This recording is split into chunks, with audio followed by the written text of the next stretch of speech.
कहानी का नाम लालची घीवाला। एक छोटे से गांव में हरिराम नाम का एक दुकानदार रहता था। उसकी एक छोटी सी दुकान थी जहां वह दूध, दही और घी बेचता था। हरिराम का घी पूरे गांव में प्रसिद्ध था, लेकिन उसकी एक बहुत बड़ी कमजोरी थी, लालच। हरिराम सदा यही सोचता रहता था कि कैसे ज्यादा पैसा कमाया जाए। एक दिन उसके मन में एक कपटी विचार आया। यदि मैं शुद्ध घी में थोड़ा सा तेल मिला दूं तो किसी को पता भी नहीं चलेगा और मेरी कमाई दुगनी हो जाएगी। शुरुआत में उसने थोड़ी मात्रा में मिलावट की। गांव वालों को आरंभ में कुछ भी संदेह नहीं हुआ, क्योंकि घी का रंग और सुगंध वैसा ही बना रहा। परंतु धीरे धीरे हरिराम का लालच बढ़ता गया। अब वह आधा घी और आधा तेल मिलाकर बेचने लगा। उसकी कमाई भी 3 गुनी हो गई और वह बहुत प्रसन्न रहने लगा। किंतु एक दिन ऐसा कुछ हुआ जिसकी उसने कभी कल्पना भी नहीं की थी। गांव में एक वृद्ध वैद्य रहते थे, वैद्य रघुनाथ। उन्हें हरिराम का घी बहुत प्रिय था। एक दिन उन्होंने घी लिया और अपने छोटे से परीक्षण के लिए उसे गर्म किया। जैसे ही घी गर्म हुआ, उसमें से एक विचित्र दुर्गंध उठी। वैद्य ने तुरंत पहचान लिया कि घी में मिलावट है।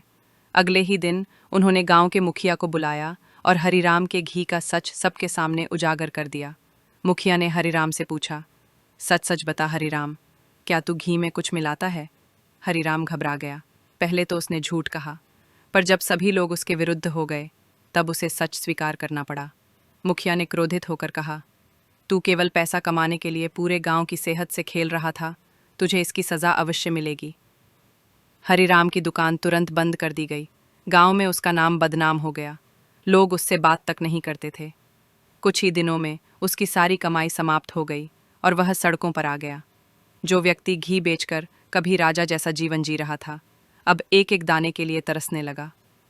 एक दिन वह वैद्य रघुनाथ के घर गया। झुककर बोला, वैद्य जी, मुझसे भूल हुई। लालच ने मुझे अंधा कर दिया। क्या आप मुझे क्षमा कर सकते हैं? वैद्य मुस्कुराए और बोले, गलती को समझना पहला कदम होता है, पर क्षमा केवल शब्दों से नहीं, कर्मों से मिलती है।